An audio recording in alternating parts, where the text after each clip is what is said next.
It is 8:30 and I just fell asleep watching Criminal Minds. So I think it's time that I start my bedtime routine. And I'm gonna take you guys with me because I'm tired. I'm mentally and physically drained because of the news and everything going on around me. So I'll show you guys my skincare routine and how I wind down for bed during times like this. I'm gonna shower first.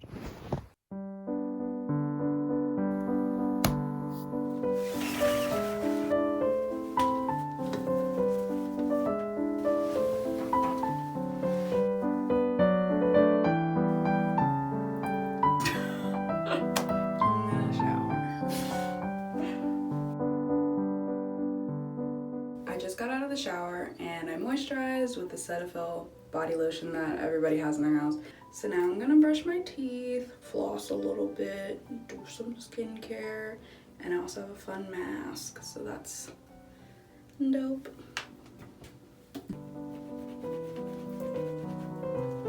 Oh my god, I am burning up. I don't know where that accent came from, but I am burning up because I don't usually wear pants to go to sleep. But for modesty's sake, I figured I would clothe my bottom half. So I am just toaster than a piece of bread in a toaster. It's not even that late at night and I'm already kind of starting to lose it. This kind of just shows that what I said in my last video where I was braiding my hair at 2 a.m. it holds up because my god, I am not a night owl anymore. So we're gonna get on with it. I'm gonna wash my face. I use the Cetaphil Daily Facial Cleanser for normal to oily skin because my skin is normal to oily. It used to be way more oily, but it's toned down itself and like since middle school.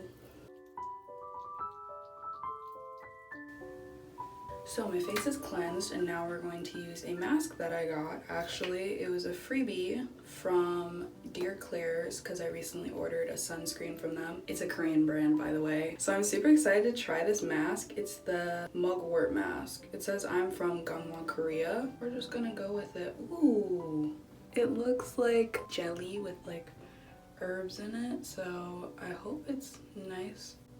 Ooh, it smells like mugwort is a type of plant, isn't it? It definitely is. Because it smells very like planty, green tea.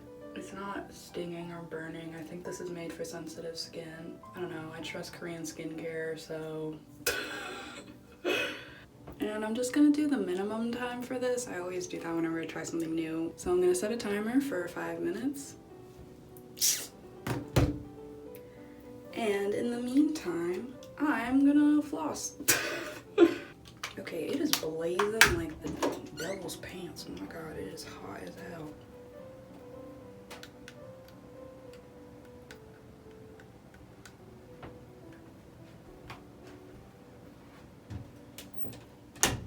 I was just walking around and I heard fireworks.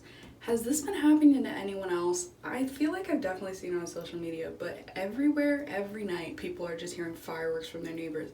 Which brings the question, where are they getting them from? Because they usually don't sell them until like the 4th of July, especially in Maryland. Like, we're not a huge fireworks place. I don't know. Does something to my, what is that? Oh, it's floss thread.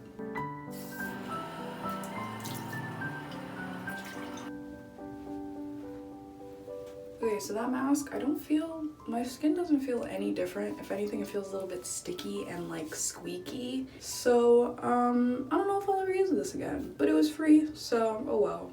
I'm gonna use the Ordinary Glycolic Acid Toning Solution. It feels nice and tingly on my face. And I like when things feel tingly. Except I did use their AHA, BHA peeling solution.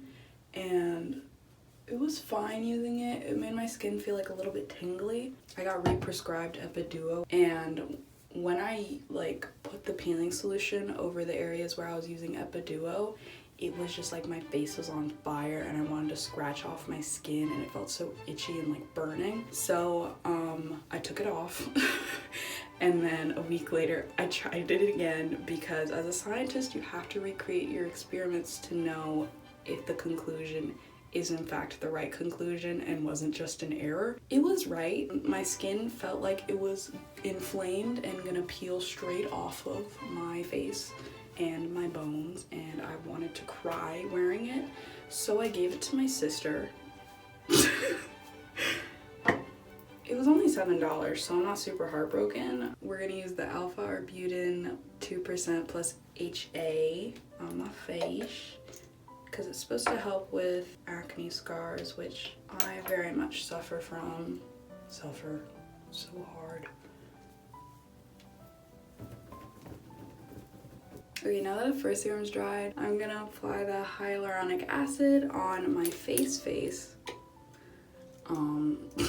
Honestly, at first I was like, okay, I don't really get the hype with hyaluronic acid, but my God, it has basically fixed my whole face. Before, I was constantly getting breakouts. I always had little tiny bumps. This is also probably due to the whole regimen that I'm doing. My skin just feels a lot more healthy and moisturized. Like, I didn't realize how dry my skin always felt, and like it always felt super tight but also oily at the same time. So that means that it was super dehydrated, so it was producing more oil. So now that I've kind of repaired, I think, my moisture barrier on my face, I feel a lot less out of control oily. Also, I'm nearly 21 so I no longer have the pizza face of a greasy 16-year-old. I was a little grease ball and I was so sweaty. I was talking to my friends about this, but like, I was so sweaty.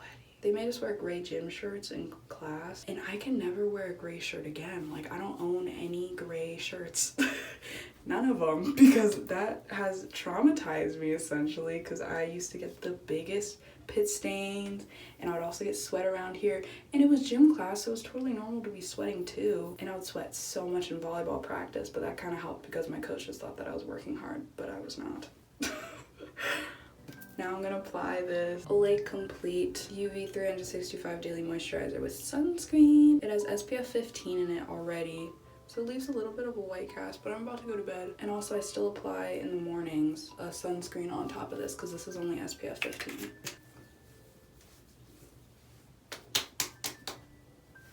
I don't know why I slapped my face. Last but certainly not least is my prescribed Epiduo Forte. This is the greatest product I've ever owned. It is obviously prescribed. It definitely gets rid of any type of acne that I have. Like, this pimple is hormonal because I'm about to start my period, but also it was way bigger like a day ago, and I just put Epiduo on it a couple times and now it is nearly gone. It also helps even out my skin texture and stuff. Hyaluronic acid and a good acne medication. That's all you need. Also other things like sunscreen and moisturizer and cleanser and just good habits in general. I got off topic. It's time to go to bed. Going insane. What am I doing? You have to come with me.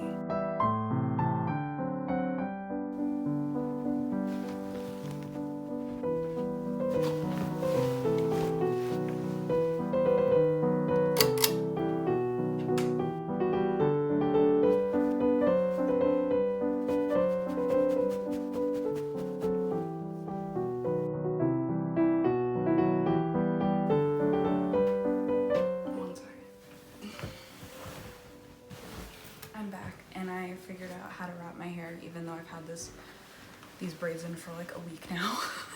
I still struggle.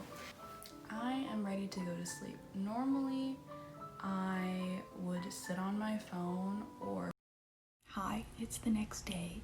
So what happened was that footage that I recorded of me talking, my phone couldn't autofocus on my face because I'm black and it's somewhat dark, and the iPhone isn't made for that because white people are behind most of technology and they don't think of people with dark skin when implementing new code. So it was autofocusing weird. Anyway, that's not why we're here. It's the next day. It doesn't matter. We're going to talk about the same thing, and that is mental health and how to unwind before bed in turbulent times. Normally, right now and yesterday, I would watch Criminal Minds.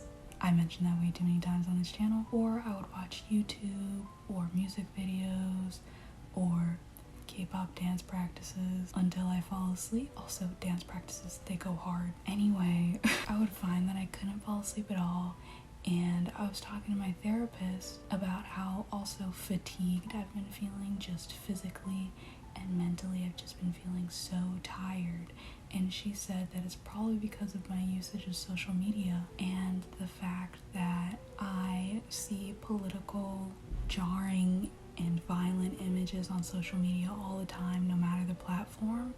So it's just basically chipping away at my mental health every time I look at it, even though it may be something as simple as a text post or something just saying like, we need justice, blah blah blah. It just brings to mind all of the other stuff, even subconsciously. Like, I don't always notice it. I find it difficult to stop looking at social media when it's just text or videos that that don't seem harmful on the surface. When it's something more jarring, like a video, I'm able to like remove myself quickly. But when it's something like text posts, it just kind of builds up and builds up and builds up subconsciously, and that leads to that really fatigued feeling. Like, lately I've been having trouble just motivating myself to work out. I was having stress acne, I was having stomach pains, and I was also just having trouble sleeping and having trouble winding down for the night. She suggested staying off of social media, and that has honestly been the greatest thing for me. I do go on social media, but it's for certain times throughout the day. It's been great, honestly. I feel way less fatigued and tired. Also, you can literally see how much all of this has been weighing on me because of these dark circles under my eyes. They have not gone away, even though I've been getting like over 8 hours of sleep. Probably too much sleep, honestly. So yeah, it's like physically taking a toll on me. So I hope that you guys take care of your mental health, because it is super important and it can manifest itself physically. Even if you aren't a minority who's being targeted right now, your mental health still matters. We can't do everything all at once, and also it's a marathon, not a sprint. Ladies and gents and those in between, we need to buckle up for a long ride. Thank you for watching this video. Like, subscribe, comment. I'm almost at 500 subscribers, which is honestly mind-boggling. Thank you guys. Sorry I haven't posted really any college-related things, which I know is why most of you subscribed. Black Lives Matter. I'm gonna go to bed and read some. I'm not gonna go on social media. And yeah, bye.